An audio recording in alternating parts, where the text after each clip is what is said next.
Oke, shalom, welcome back to our channel di Bincang Orang-Orang Muda. Tentunya bersama kami ada Kak Amel dan Kak Fame. Hai. Dan saya ada Valdo Zai.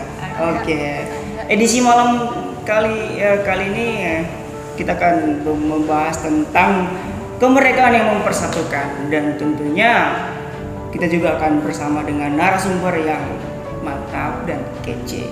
Tanya Si dulu paling dong, jiwa. Kak. Si paling jiwa. Jiwa muda. Ya, si paling jiwa muda. Tanya dulu dong kabar mereka di rumah gimana. Iya, untuk Pak sudah di rumah, apa kabarnya?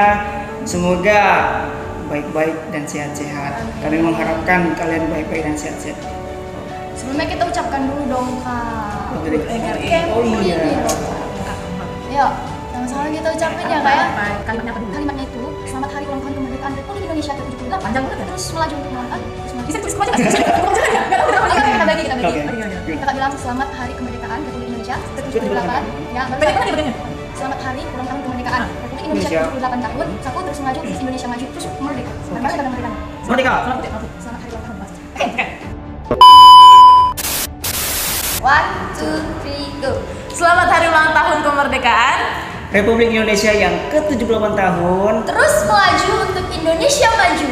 Merdeka. Si- Jadi pas udah di rumah yang lagi nonton ini tayangan Boom, yang paling setia deh, yang paling setia nonton tayangan Boom. Kita kan di minggu pertama udah bahas tentang merdeka atau mati nih. Nah, kita pilih merdeka. Yang minggu kedua kita udah bahas sesungguhnya kemerdekaan sejati itu gimana sih?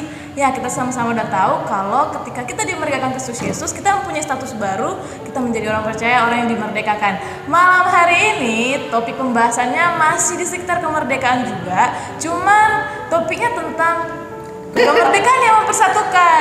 Jadi kita akan bahas topik ini bersama dengan narasumber yang Yang sangat berjiwa muda. sangat berjiwa muda, betul. Meskipun- Berjiwa muda banget. Meskipun udah lanjut usia. Nah, nggak seru kan ini 1 2 3. Jadi 1 2 3 4. Jadi kita harus panggil narasumber kita sekarang. Ini dia narasumber kita malam hari ini. Iya, Kita kan kelihatan bahas tua topik- kan, nggak ada muda-mudanya. Paling jiwanya masih jiwa muda. Iya, itulah ya. Jadi kita akan membahas topik mengenai kemerdekaan yang mempersatukan. Yap, Kenalin dulu dong, Kak. nggak usah dikenalin, anak-anak Bung sudah tahu kok siapa. Iya, karena ada saya. pepatah yang mengatakan kalau nggak kenal maka Harus kenalan. harus kenalan. Harus Pepatah dari mana dia? Iya. Iya, Kalau oke, tidak oke. kenal maka harus kenalan dulu. Jadi Oke. gimana, Kak? Apa nih? Kenalan. Iya, nama saya Ricky Stindaon. Ya, nanti ada Instagram saya, TikTok saya, semua ya. Harus Begitu ya? YouTube saya di sini ya. Di bawah Ya, meja, di bawah oke, meja. oke. Makanya nggak kelihatan. Saya sudah sudah tua. Memang tadi seperti yang dibilang tadi, memang udah tua. Anak sudah mau 2. Juga. Tapi jiwanya masih jiwa muda. Asik. Ayo Iya. panggilan, Kak. Panggilan. Emang kesaksian. Oke, apa nih pembahasan kita nih? Jadi manggilnya Kak Riki dong ya. Manggilnya Kak Riki aja, biar lebih dekat. Kapan lagi mahasiswa manggil dosennya? Kesempatan malam hari. Iya. Oke. Gimana? Ya, malam hari Ini udah boleh diminum? Boleh. Silakan diminum, Kak. Iya, nanti aja lah. Gak enak. Terus ngapain ditanya? Oke. Ya, malam ini kita akan membahas tentang kemerdekaan yang mempersatukan. Oke. Gimana? Apa? Apa? Ya, latar belakangnya adalah tentang kemerdekaan kita, sejarah Ya. kemerdekaannya kita. Menurut Kak Riki sendiri, bagaimana? Kemerdekaan. Iya, konsep kemerdekaan. Ya, kalau berbicara kemerdekaan yang mempersatukan itu ya lebih ke arah kita flashback kembali di mana para pejuang berjerih lelah untuk bisa menjadi satu, gitu ya. Kenapa menjadi satu dikatakan menjadi satu? Karena dulu kalau misalnya kalau belajar sejarah gereja nih ya, belajar sejarah gereja di Indonesia itu orang-orang percaya pada waktu itu belum punya fondasi keyakinan kepercayaan yang utuh gitu loh. uniknya dulu ya, pada zaman penjajahan waktu zaman Portugis dulu, VOC dulu datang, itu disebut ada yang namanya, kalau kalian kan pernah belajar kan sejarah gereja, ada yang masuk kelas saya enggak? Saya, oh iya, ya untung ada mahasiswa saya, yang lainnya nggak milih saya soalnya, saya pernah Pak, mau bilang apa lah saya ya, oke. Iya, pada waktu VOC mau datang ke Indonesia, ada dari Roma Katolik itu memberikan hak padroado namanya. Hak padroado. Nah, itu bahasa Portugis. Hak padroado itu diberikan untuk memberikan label kepada orang-orang Portugis yang datang ke Indonesia, agar mereka kan tujuan orang Portugis ini ada 3G, gold, glory, dan gospel. Ya, gold, glory, dan gospel. Nah, gospel ini sebenarnya bukan menjadi tujuan utamanya. Gold dan glory ini yang menjadi tujuan utama mereka. Sehingga ketika orang Portugis datang ke Indonesia, mereka diberikan hak padroado itu. Jadi ketika mereka memerintah, memimpin di Indonesia, berkuasa di Indonesia, maka semua jajahan dia, semua orang-orang yang dijajah oleh orang Portugis ini harus taat tunduk akan peraturan orang-orang Portugis. Maka kalau misalnya orang Portugis, orang Kristen, orang Katolik, semua rakyat Indonesia yang di bawah pemerintahan orang Portugis ini harus beragama Katolik. Jadi uniknya pada waktu itu tuh gini nih. Jadi kalau misalnya memerintah orang Kristen, itu di rumah-rumah semua orang-orang Indonesia itu pasang patung Buddha, patung Buddha, Bunda Maria maksudnya, patung Bunda Maria begitu ya. Jauh ya? Iya. Iya, ada N-nya tadi agak slip gitu ya. Patung Bunda Maria, foto Tuhan Yesus, semualah di situ kan dipasang begitu ya, mereka ke gereja. Tapi giliran ada dari pemimpin atau para penjajah dari timur datang, itu kan rata-rata orang-orang yang bukan orang Kristen ya. Saya agamanya agama seberang misalnya. Ya mereka harus ganti lagi, ya agama Islam ya mereka harus pasang gambar Allah, tulisan Allah segala macam, bolak-balik pasang, naik turun begitu, sehingga tidak ada yang satu, gitu loh. Jadi pada zaman itu, pada zaman penjajahan dulu, orang Portugis datang ke Indonesia, orang-orang Indonesia atau masyarakat Indonesia itu tidak punya keyakinan agama yang kayak kita kan istilah iman, gitu loh. Ada fondasi iman. Kalau mereka dulu nggak mengikuti pemerintahan. Jadi pemimpinnya orang Kristen, ikut agama Kristen. Pemimpinnya orang Islam, ya udah ikut jadi Islam. Pemimpinnya orang Buddha, jadi orang Buddha. Jadi ya begitu, kalau gonta-ganti agama, sehingga tidak ada yang mempersatukan. Maka muncullah para pejuang-pejuang Indonesia yang mempertahankan persatuan ini untuk bisa supaya Indonesia ini merdeka. Maka tanggal 8 Agustus ya. 17 Agustus bulan 8. Itu terbalik ya jadinya. Iya, 17 Agustus bulan 8 itu. Agak kebalik. Ya, kok jadi grogi saya dekat sama dia. Gimana ya? Ya, tanggal 17 Agustus tahun 45 itu desakan sebenarnya kepada Bung Karno karena itu tadi. Karena mereka sudah muak dengan pemerintahan-pemerintahan yang ada. Sehingga mereka mendesak Soekarno waktu itu supaya memproklamasikan kemerdekaan. Agar apa? Agar satu. Itu. Maka ketika Sumpah Pemuda tanggal berapa tuh? 28 Oktober. Ya, 28 Oktober pada waktu itu para pemuda-pemuda juga berjuang untuk mempersatukan Indonesia ini supaya satu bahasa. Itu mata kuliah saya semua ini soalnya. Iya, bahasa Indonesia ya. Jadi ketika bahasa Indonesia pada waktu itu sudah sudah dimanipulatif dengan para pemerintahan yang berjuang supaya Indonesia ini tidak menggunakan bahasa Indonesia atau bahasa Melayu pada waktu itu.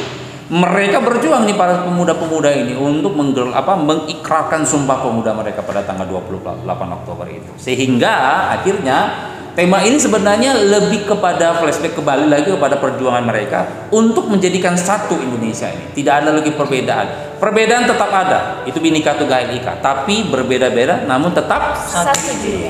Jadi itu sebenarnya lebih ke arah itu sih saya mau melihatnya tema ini. Panjang itu pembahasan sejarah soalnya.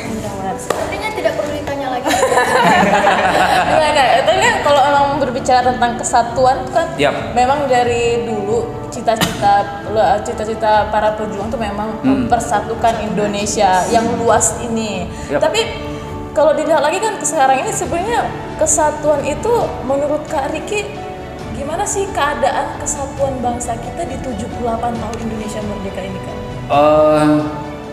Apa ya, saya bilang untuk memberikan pemahaman itu kan semuanya apa ya, relatif ya. Bisa saja saya mengatakan seperti ini benar, bisa saja orang lain benar. Tapi mengenai persatuan di Indonesia ini, saya melihatnya secara pribadi sudah mulai ada kerenggangan dalam arti kata ya, egosentris itu lebih menonjol gitu loh, lebih keakuan. Jadi kalau untuk menyatu itu sulit sekali. Maka sebenarnya toleransi itu sebenarnya cuma satu saja poinnya, menghargai aja lah udah. Gitu loh. Iya, coba kita yang minoritas ini gitu kan, kalau bangun gereja di demo begitu kan, Kalau udah ngomong minoritas iya, itu agak sedikit gimana ya, tapi nggak apa-apa, kita kan mau mengatakan kejujuran dong, iya dong, kita hamba Tuhan dong. Tapi kembali lagi, toleransi itu sebenarnya menghargai sebenarnya. Kita kan kaum minoritas ini ibadah cuma satu minggu sekali kan di gereja, itu pun nggak pakai suara pengeras suara yang besar dong, keluar kemana-mana dong, ya kan? Indoor kita kan, itu pun kadang ada yang kedap suara kan, iya, nggak sampai keluar lah. eksklusif gitu. Eksklusif, paling ya kalau keluar setahun sekali itu pun Natal. Beberapa gitu. daerah tertentu kan memang kayak Bener. itu harus tertutup banget gitu. Iya, makanya saya bilang itu tadi kerenggangan di situ tadi. Sedangkan ada beberapa agama yang memang pakai pengeras suara lah, atau mungkin di jalan-jalan mereka buat Tapi biasa aja gitu ya kan? Iya, sampai menutup jalan begitu kan. Itu kan kita sebagai minoritas itu menganggapnya ya udah nggak apa-apa, menghargai. Itu toleransi itu cuma satu, menghargai, tidak ada yang lain. Kalau misalnya kita semua saling menghargai, persatuan itu pasti akan kerasa di Indonesia.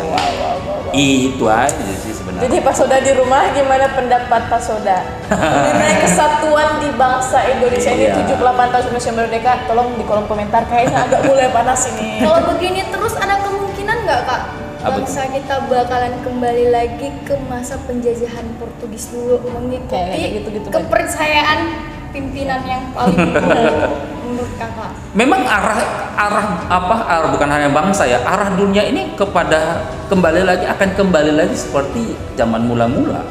Supaya apa? Supaya kita tahu bahwa kesudahan segala sesuatunya akan selesai. Gitu.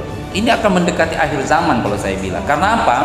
Karena firman Tuhan katakan dalam Timotius, semua akan mementingkan sendiri, akan mencintai uang, mencintai kekayaan, kehormatan dan segala macamnya. Sudah nggak ada lagi mau mencintai Tuhan, apalagi kesatuan. Nanti sudah nggak ada lagi. Lalu ini tadi kan udah dijelasin panjang lebar. Terus kita sebagai minoritas ini, sebagai orang percaya, apa sih tugas kita sebenarnya biar ini tidak terjadi lagi? Memerdekakan. Dengan cara gimana? Loh, kemerdekaan itu sifatnya terus menerus loh. Jadi gini, ketika kita sudah paham arti kemerdekaan itu, yang harus kita lakukan sekarang bukan lagi seperti para pejuang yang harus pakai bambu runcing, granat dan segala. Kita mempertahankan kemerdekaan. Caranya apa? Ya kita saling menghargai, gitu loh. Kalau misalnya kalian sobat muda, apa nih namanya? Pak Soda, ya. Pak Soda itu kayak apa itu? Para sobat muda. Oh, Bukan Pak kayak Soda. kenal level A. Bukan Pak. Atau apa? Tolong ditit gitu ya, itu namanya, kita tidak ada Nggak sponsorin. nggak ada sponsor di sini. Ya, jadi kalau sobat muda di luar sana mengalami yang namanya diskriminatif atau perbedaan segala macam, anggaplah sebuah tantangan buat kalian untuk mempertahankan kemerdekaan gitu loh. Jadi kalau kamu sudah merasa dirimu merdeka, ada dua tema sebelum yang kita sudah bahas. Kamu sudah menyadari kamu sudah memilih kamu merdeka dan kamu adalah orang-orang yang sudah dimerdekakan dan kamu memiliki kemerdekaan yang sejati, kamu pertahankan itu. Jadi jangan anggap perbedaan itu menjadikan kamu ya sudahlah kalau dia nggak mau berteman sama saya, atau ya sudahlah kalau dia nggak mau nganggap saya apa-apa, ya bodoh amat. No, kalau kamu melakukan seperti itu berarti kamu ingin memberikan dirimu dijajah lagi, begitu loh. Tapi kita harus sebagai orang-orang yang sudah merdeka nih, kita harus tunjukkan bahwa kemerdekaan yang kita sudah terima tujuannya untuk mempersatukan, gitu loh. Jadi bukan untuk dirimu sendiri. Maka Paulus bilang apa? Hidupku bukannya aku lagi, tapi Kristus yang hidup di dalamku. Maka kasih itu seperti salib kepada Allah dan kepada sesama. Sekarang yang kita lakukan ini tadi, sesama. mempertahankan kemerdekaan itu. Kebanyakan orang lupa, kayak lebih fokus waktu aku dimenangkan, waktu aku dimerdekakan. Yang mereka lihat itu yang fokusnya itu aku didamaikan dengan Allah. Tapi lupa kalau dia diperdamaikan dengan sesama manusia juga. Benar. Jadi walaupun dia udah berdamai dengan Allah, kayak sesamanya dia biarin aja gitu. Kayak dia membuat tembok-tembok pembatas, kau kan kayak gini, aku kan kayak gini. Ya udahlah gitu. Kayak bahkan secara halus pun kayak kamu ngomong pas aku datang kalian diam gitu kan, kayak gimana gitu, membuat gap di setiap orang gitu. Padahal kan seharusnya walaupun setelah diperdamaikan, setelah dimerdekakan, kita diperdamaikan dengan Allah, sesama juga bisa diterima dong, kesatuan itu seharusnya semakin harusnya begitu gitu Sobat Muda. So jadi kalau misalnya dalam kehidupan kita ada yang namanya saya bilang begini, perbedaan itu bukan suatu masalah, tapi perbedaan itu adalah suatu damai sejahtera.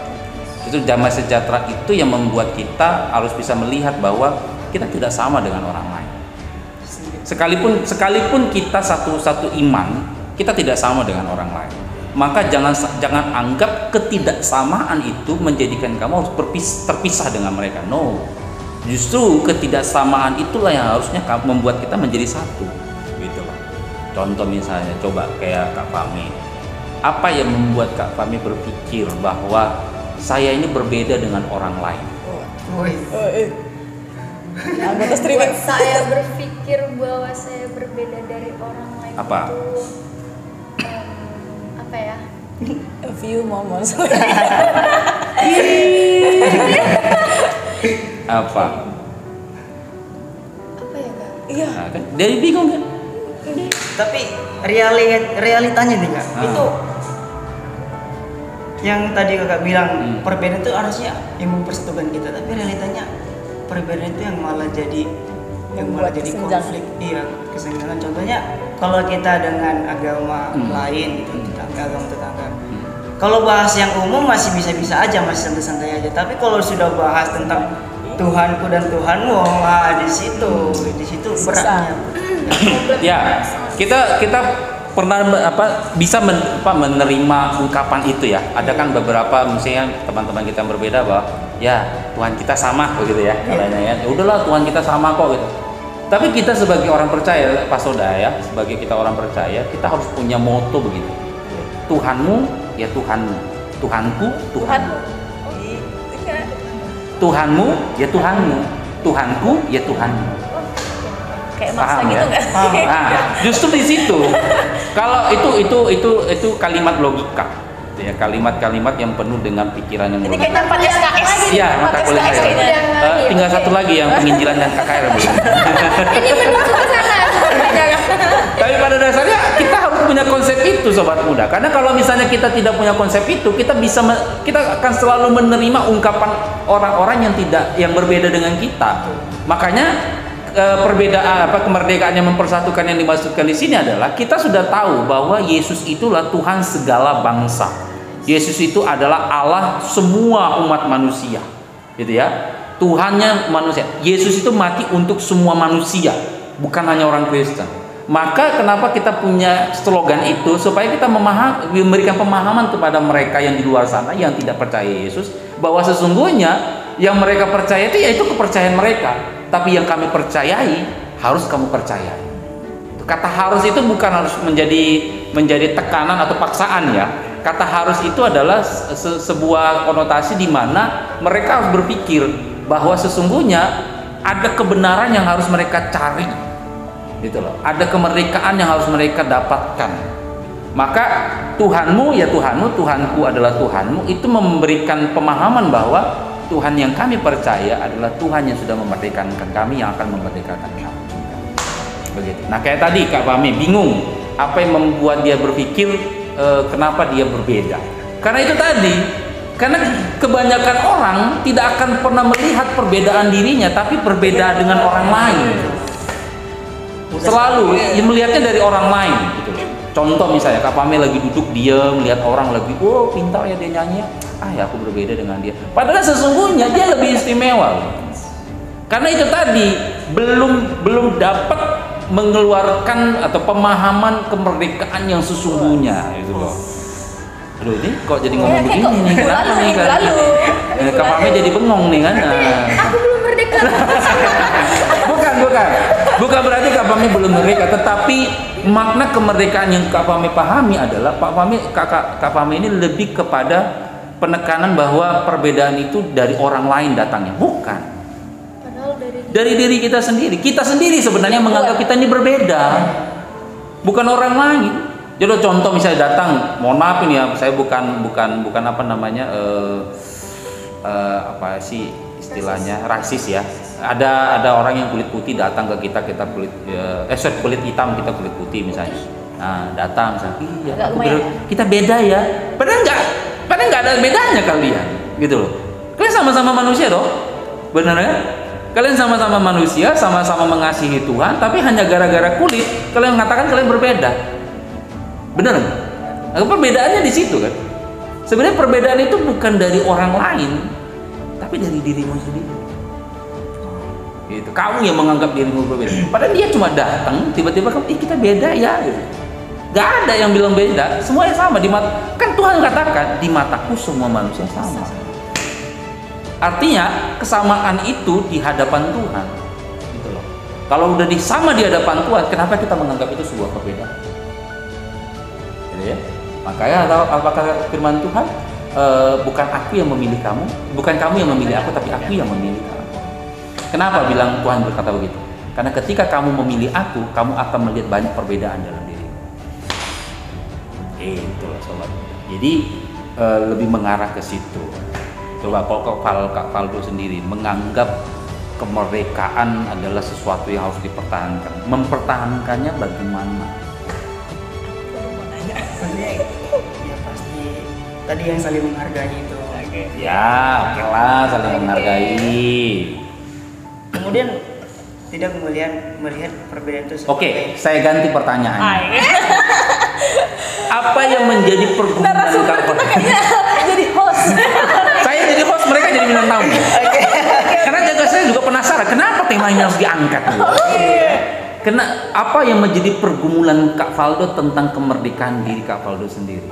Pergumulan saya tentang kemerdekaan. Ketika saya tidak mengerti apa itu kemerdekaan, itu pergumulan saya. Karena gini, pergumulan terhadap kemerdekaan itu adalah di mana kita dalam fase tidak mengerti sesungguhnya siapa yang memerdekakan kita. Karena gini, kenapa saya katakan begitu? Karena ada banyak anak-anak muda menganggap dirinya merdeka oleh karena usahanya sendiri, tanpa ada daya atau kuasa dari Tuhan memerdekakan dia.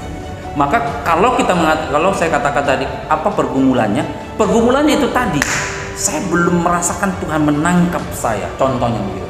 Cara menangkap Tuhan itu bagaimana? Cara menangkap Tuhan itu adalah saya bisa mempertahankan kemerdekaan saya dengan apa? Saya tidak egois lagi, saya tidak emosional lagi, saya tidak egosentris lagi, tidak mempedulikan diri saya, lebih kepada mengutamakan bagaimana Tuhan dimuliakan. Itu sebenarnya pergumulan kemerdekaan. Ya, tujuan kita dimerdekakan itu memuliakan nama Tuhan. Nah, itulah pergumulan sebenarnya, karena nggak semua orang bisa memuliakan Tuhan, karena penilaian memuliakan Tuhan itu bukan dari hebatnya kita melayani, tapi penilaian Tuhan dimuliakan itu adalah ketika Tuhan bersorak-sorai dengan malaikat surga. Dan kita sudah tahu, apakah kita di antara kita ada yang tahu Tuhan di sana bersorak-sorak ketika kita melayani Dia? Tidak ada yang tahu. Karena itu Tuhan mau supaya kita melayani Dia terus-menerus. Masalah penilaian nanti ketika datang penghakiman terakhir. Tapi kadang tepuk tangan yang meriah, pujian manusia menganggap bahwa Tuhan dimuliakan, nothing itu menurut saya. Maka kalau saya misalnya kayak khotbah gitu ya, oh emang khotbahnya bagus, puji Tuhan. Saya hanya bilang Tuhan yang dimuliakan, itu karena Tuhan, bukan karena saya. Bukan karena saya mau merendah, tidak. Karena memang saya pinginnya itu ya, kalau habis khotbah turun dari mimbar langsung pulang. Saya nggak mau mendengar itu. Kenapa? Karena biar Tuhan saja yang mendengar, nggak perlu saya. Gitu. Karena itu tadi, saya masih bergumul. Itu tadi memperjuangkan kemerdekaan akan peninggian diri itu masih bergumul saya. Karena itu tadi, saya merasa kok saya bagus, saya bangga. Itu yang menjadi pergumulan saya. Karena itu tadi, kalau kita sudah mengerti kenapa Tuhan memerdekakan kita, tujuannya nomor satu memuliakan Tuhan. Caranya bagaimana? Itu tadi, kita harus lawan ego kita, lawan sombong kita, lawan congkak kita, lawan semua yang buruk itu namanya perjuangan. Itu namanya kemerdekaan. Sehingga kehidupan kita lebih baik lagi ke depan. Jadi gini kan Kak Riki, tadi kan pembahasan kita kayak titik fokus kita kan kemerdekaan itu mempersatukan. Kalau misalnya dari Kak Riki secara sederhana untuk sobat-sobat muda yang mungkin nih baru paham gitu kayak itu ternyata dimerdekakan ya. Nah secara sederhana para sobat muda ini bisa mempertahankan kesatuan yang tersama mereka orang-orang percaya, persekutuan mereka gitu. Gimana lah cara sederhananya gitu Kak? Itu tadi, kalau kita sudah bisa berhasil berjuang memerdekakan diri kita dengan cara kita tidak lagi egois, emosional, melakukan perbuatan-perbuatan yang tidak baik itu tadi, pasti hidup kita akan damai sejahtera dengan orang lain, dan itu akan mempersatukan kita dengan orang lain. Gitu loh. Jadi kembali lagi, kalau kita memahami kemerdekaan itu hanya sebatas karya Yesus di kayu salib, no. Seharusnya bukan berhenti di situ. Kemerdekaan yang mempersatukan itu bukan berhenti ketika Yesus berkata tetelestai, sudah selesai. Bukan. Justru ketika Yesus katakan tetelestai, Yesus ingin kalimat itu seharusnya kita ambil sebagai respon bahwa aku yang meneruskan. Gitu loh. Meneruskan karya itu kepada banyak orang. Makanya begini. Saya dapat satu makna yang luar biasa dari kata Yesus begitu. Ikut aku. Apa katanya? Kalau kamu mau ikut aku, kata anak muda tolong tulis di komentar. Yesus kata apa? Kalau mau ikut aku, apa ya? Pikul salib. Jawab tadi. Iya. Soalnya baru lihat nggak ada teks. Pikul salib. Coba maknai kata itu. Kenapa Yesus katakan pikul salib? Kenapa Yesus tidak katakan kamu harus disalibkan? Hebatnya Yesus itu di situ. Karena apa?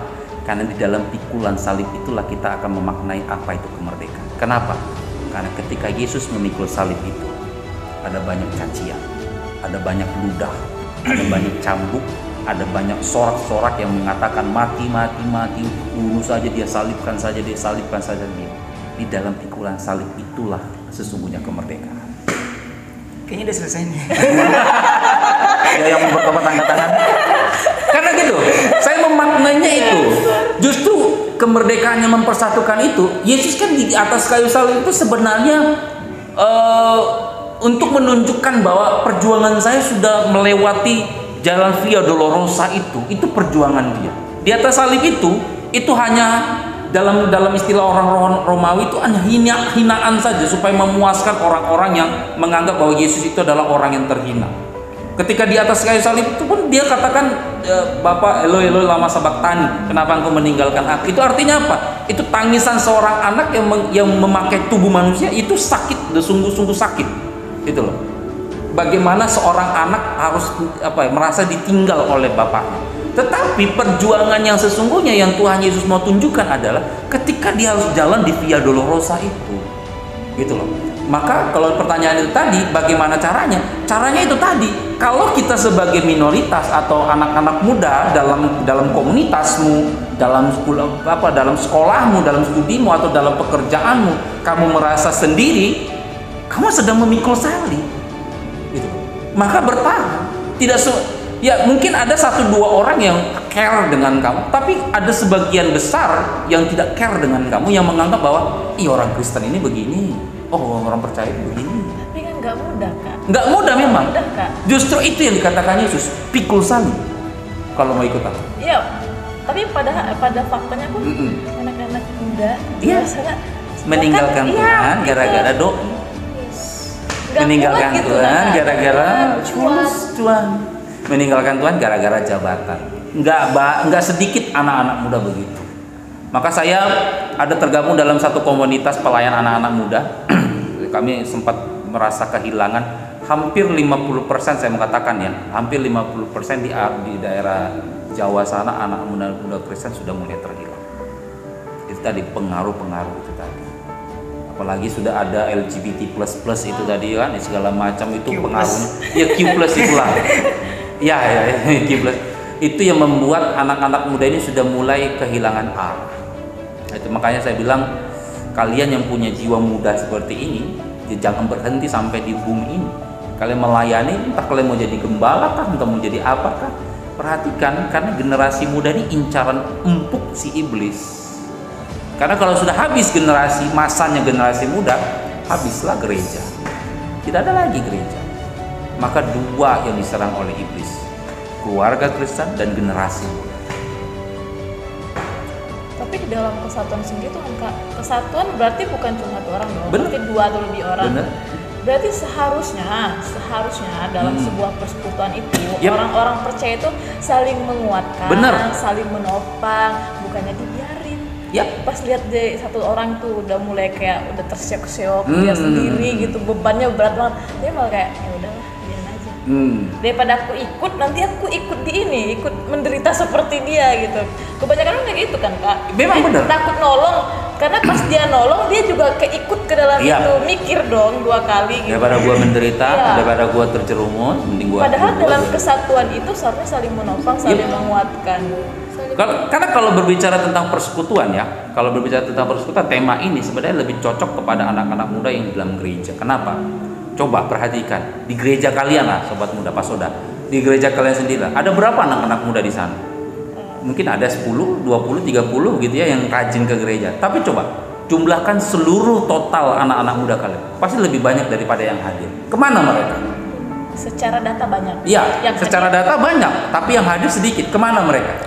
Sibuk dengan kegiatan sendiri. Yap, kuliah, sibuk segala macam dan segala macam. Sebenarnya itu bukan alasan, tapi pasoda sendiri yang tidak mau peduli terhadap sesama. Gitu. Maka menganggap bahwa ya udah yang penting gua selamat sendiri. Maka keselamatan itu dinikmati sendiri. Maka itu tadi kemerdekaan itu tidak sungguh-sungguh mengarah kepada kepedulian terhadap sesama. Sesungguhnya kemerdekaan itu lebih ke situ sih. Kenapa Yesus mau mati kalau dia tidak mau peduli terhadap manusia? Yesus mati kan untuk manusia supaya bertobat, supaya merasakan kesatuan dengan Allah dong. Kan itu yang disebut dengan kemerdekaan yang menyatukan orang percaya, menyatukan manusia yang berdosa terhadap Allah. Seharusnya kita pun meresponi itu. Nah, coba seperti siapa nih? Kak siapa dong? Kak siapa? Kak siapa? Kak Amel. Memahami pengorbanan Yesus di kayu salib. Apa yang harusnya dilakukan anak-anak muda supaya mereka memahami bahwa ya Yesus itu mati untuk mempersatukan. Hal praktisnya lah. Hal praktis apa yang harus dipahami anak-anak muda ini tentang pengorbanan Yesus yang mempersatukan ini? Oh, aku tahu. Ya. Atau WA. Ya. Gimana menurut Kak Amel? Sederhana aja lah yang mungkin Kak Amel pernah alami. Krik. Kok aku jadi ngeblank gitu ya? Kayak gitu ya? Kayak Yesus ini mati, Yesus ini berkorban untuk mempersatukan. Itu kan memerdekakan manusia dan mempersatukan dengan Allah. Oke. Gitu. Hal sederhana apa yang harus dipahami anak-anak muda supaya mereka bisa memaknai kemerdekaan Yesus yang dilakukan Yesus dan mempersatukan. Ya kamu juga berkorban dong. Kamu berkorban untuk juga membawa orang mengenal Yesus. Jangan dinikmati sendiri. Egois banget sih kamu. baru dapat soalnya. Itu sebenarnya alasan apa mengulur-ulur waktu sebenarnya mengulang pertanyaan sambil dia mencari jawaban. Itu Jangan teknik dibuka dong, teknik psikologi begitu tuh mengulur-ulur. Kalau Bang Faldo tadi katanya aku tahu katanya. Langsung jawab. Langsung. Pas tadi. Hidup ya, Rela hidup. berkorban. Coba anak muda gimana sih berkorbannya? Waktu. Perasaan, pikirannya. Paling perasaan. Itu gimana sih mau perasaan? Iya, yang gimana? Gimana bang? Jangan ke cinta-cintaan. Oh, yang Gimana? sering saya alami gitu Pak. Wih, sering. Itu kadang teman-teman di ruang kuliah Mm-mm. sering kasih masukan, Mm-mm. terus masukan saya itu tidak pernah diterima. Padahal Salah satu yang saya pikir masukan saya itu bagus. Udah paling bisa bagus. lah lumayan bisa diterima. Cuman kata mereka enggak. Oh, iya. Pendapatnya gini. Oh ya sudah, terserah baik yang mana aja lah gitu kan. Yang penting saya Yang sudah paling kasih. saya rasakan itulah, yang sering saya rasakan Sedih banget. merelakan. Curcol, curcol. curhat colongan. Backsoundnya agak sedih gitu, ting ting ting ting gitu. Oke, Tapi- teman satu kelasnya silakan didengar. Tapi kalau saya memahami deh, pengorbanan perasaan itu penting loh. Ada kan ini, ada banyak anak-anak muda nggak mau perasaannya tersakiti. Justru itu ya, tidak mau tersakiti karena itu tadi. Karena memang pada dasarnya perasaan yang mereka alami itu adalah perasaan yang membuat mereka supaya ya itu tadi itu lebih ke arah egosentris sebenarnya perasaan itu. Makanya kan masuk Kak, sekarang kan lebih sering kayak aku nggak ganggu kau, jangan ganggu Jangan aku. ganggu aku. Nah, Oh, itu aku tuh. nggak ganggu kau, jangan Itu ganggu tuh aku, lagi gitu. tren tuh di anak-anak muda itu. Padahal dia kayak nge-save dirinya, kayak mengamankan dirinya sendiri, jadi dia takut gitu. Kak Fami dari tadi diam aja ya, memberikan masukan. Menikmati. Iya. Apa jangan-jangan dia sampai tertegun gitu. Aku benar nggak sih dari mereka? Tadi ada pertanyaan itu, ada pertanyaan itu tadi. Coba dimundurin Iya. beberapa menit.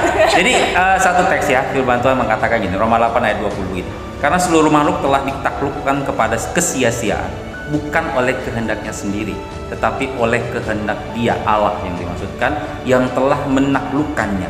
Tetapi dalam pengharapan karena makhluk itu sendiri juga akan dimerdekakan dari perbudakan, kebinasaan, dan masuk ke dalam kemerdekaan kemuliaan anak-anak Allah.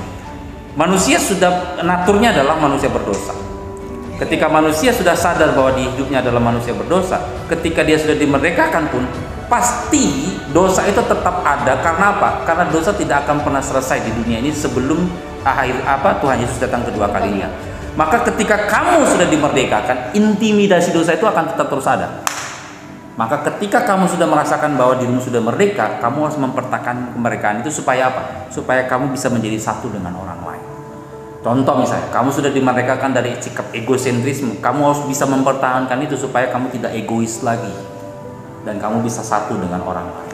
Kamu misalnya suka marah-marah misalnya gitu ya, nggak ada sebab akibat tiba-tiba marah gitu ya.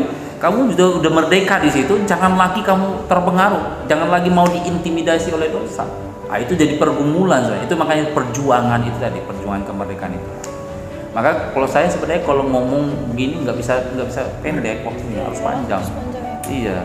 Tapi kalau untuk 2 sesi saya pasti mereka, ngapain sih ini lagi gitu ya. Tapi pada dasarnya kita semua dimerdekakan bukan karena usaha kita, tapi karena pengorbanan Allah itu saja. Maka ketika Allah katakan tetelestai, sudah selesai, itu berarti bukan selesai semua kemerdekaan yang sudah dilakukan oleh Yesus. Kita yang harus meneruskan. Dengan apa? Pikul sal. Ya, harus siap dengan konsekuensi mengikuti Yesus itu, mau dihina kayak mau dicaci maki. Itulah hebatnya orang Kristen, dicaci maki, dihina pun tetap terus tenang, gitu ya.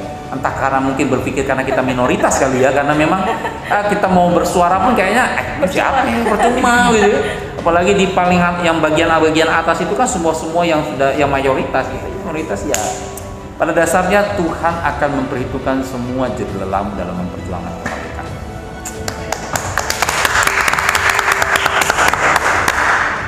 Apalagi yang mau dibahas? Kan? Jadi intinya itu. Yang mana? Gimana? Intinya Intinya. sudah selesai.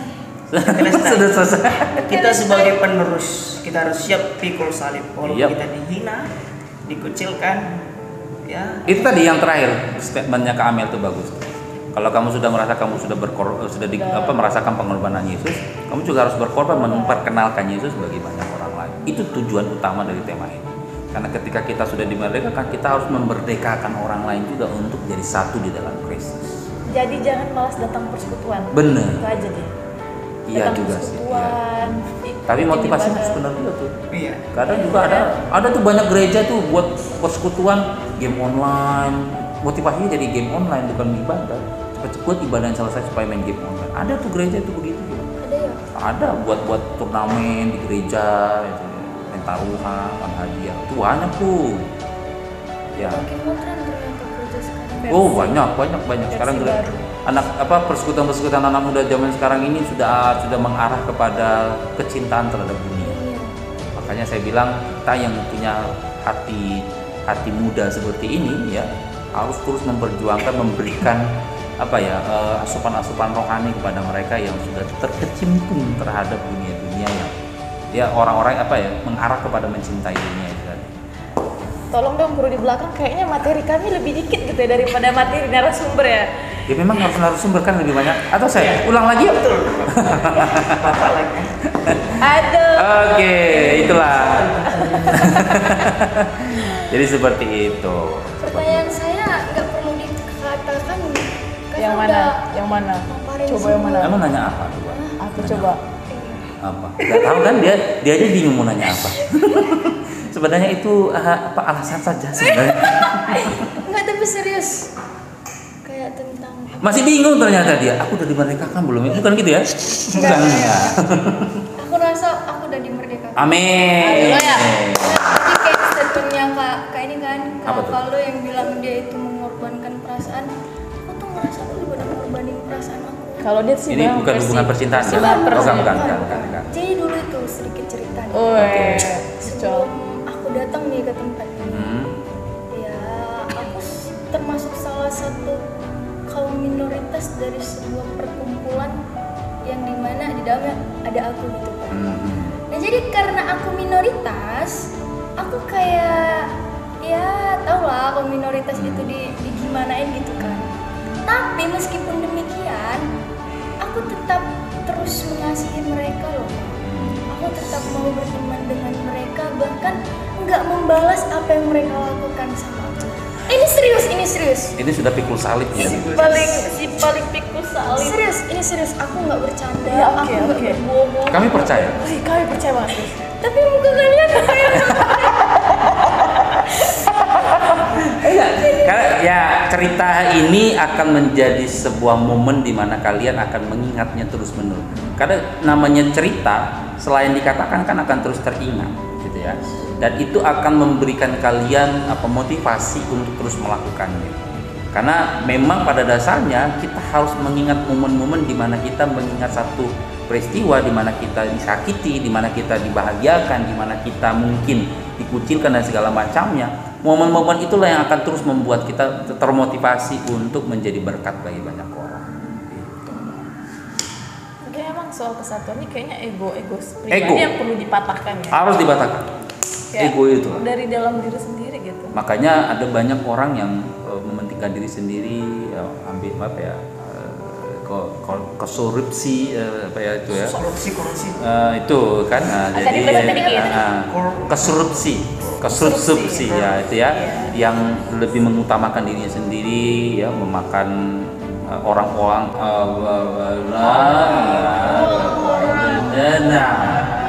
itu ya itulah. makan roti ini deh. Oke, itulah yang bisa saya sampaikan buat sobat-sobat kita. Ego sendiri tuh membunuh diri sendiri juga sih sebenarnya. Jahat loh ego. Malam hari ini kita sudah selesai membahas kemerdekaan yang mempersatukan. Jadi intinya adalah ego kita sendiri harus dihapuskan. Ya. Dan kita sebagai minoritas tetap tersenyum, tetap pikul salib itu. Oke. Tetap tersenyum. Coba senyum Kak. Iya.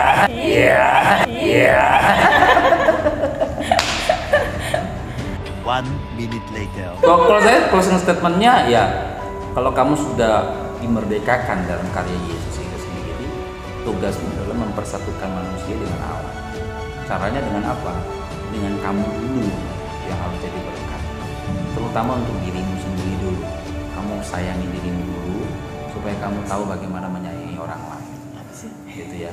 Tapi jangan kelamaan menyayangi diri sendiri, ujung-ujungnya apa tadi? Egosentris, gitu. Lebih kepada penekanan bahwa caranya bagaimana, gitu ya. Jadi kalau kemerdekaan yang mempersatukan di sini adalah di mana Yesus sudah memerdekakan kita dan mempersatukan kita dengan Allah. Tugasmu adalah mempersatukan manusia yang berdosa dengan Allah juga. Itu. Oke, kalau dari aku, Indonesia yang terdiri dari keanekaragaman seharusnya itu menjadi sebuah keunikan yang mempersatukan dan bukan malah membeda-bedakan. Ya. Itu dari aku Kak. Kalau Kakak? closing statement agak panjang ya soal sinopsis film. Ini aku mau masuk dari ego yang bisa ngancurin diri sendiri sebenarnya. Kebanyakan Diri sendiri dan juga ini filmnya dulu tolong biasa kamu nggak boleh nonton film nanti aku pernah nonton.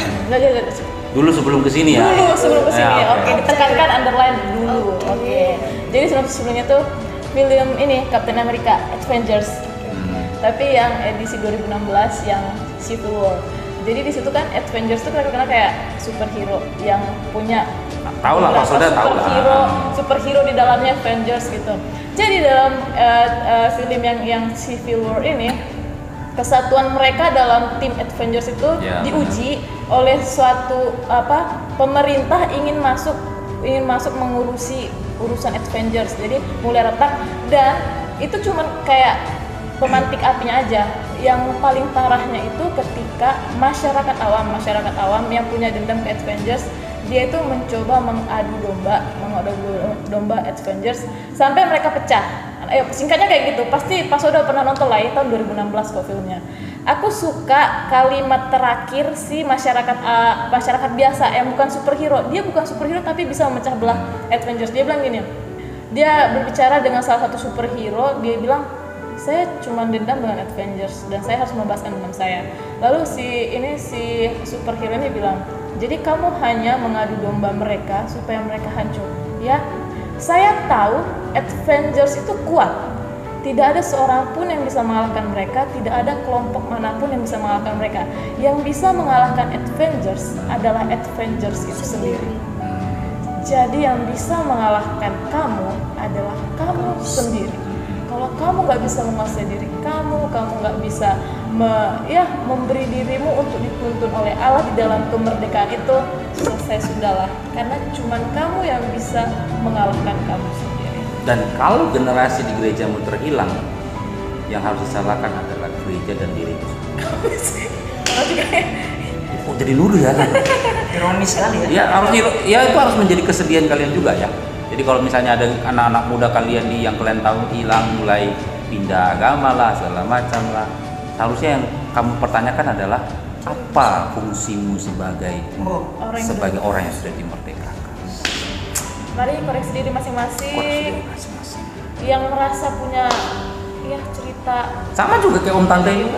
Kalau satu tingkatnya ada yang keluar kan harus dipertanyakan diri mereka sendiri. Kenapa ya kok dia bisa keluar ya? Mungkin aku kurang perhatian. Oh my god. Oke, kita udah sampai di penghujung pembahasan kita mengenai kemerdekaan yang persatukan. Yap. Sebelum kita pakai closingan gitu, kita mau berdoa dulu. Nih, si paling banyak bicara dari tadi. Ayo Kak Fame. Oke, kita bersatu di dalam doa. Kami mengucap syukur ya Allah buat kebaikan-Mu dalam kehidupan kami. Bersyukur buat perbincangan yang boleh kami bincangkan pada malam hari ini tentang kemerdekaan yang mempersatukan. Biarlah apapun yang telah kami bahas boleh kami mengerti, sehingga kami sebagai anak-anak muda Kristen yang sudah dimerdekakan oleh Tuhan boleh benar-benar merasakan bahwa diri kami sudah menang, sehingga Tuhan Yesus kami boleh menyalurkan kemerdekaan tersebut kepada orang-orang di sekeliling kami yang belum merdeka. Namun sebelumnya Tuhan, bantulah kami untuk boleh melawan semua rasa yang dapat menghancurkan diri kami sendiri untuk tidak membagikan kemerdekaan yang telah kami terima tersebut. Terima kasih Tuhan. Ini doa kami serahkan sepenuhnya ke dalam tangan pengasihan Tuhan. Biarlah kehendak-Mu yang selalu terjadi di dalam kehidupan kami. Dalam nama Yesus kami telah berdoa dan mengucap syukur. Haleluya. Amin. Oke, tetap saksikan kami di Bincang Orang-Orang Muda di hari yang sama, yaitu hari Minggu pukul 20.30 WIB waktu Indonesia Barat. Pastinya dengan narasumber-narasumber yang spektakuler yang didatangkan jauh-jauh dari daerah mereka masing-masing. Wow. Dan dengan topik yang nggak kalah menarik. Oke.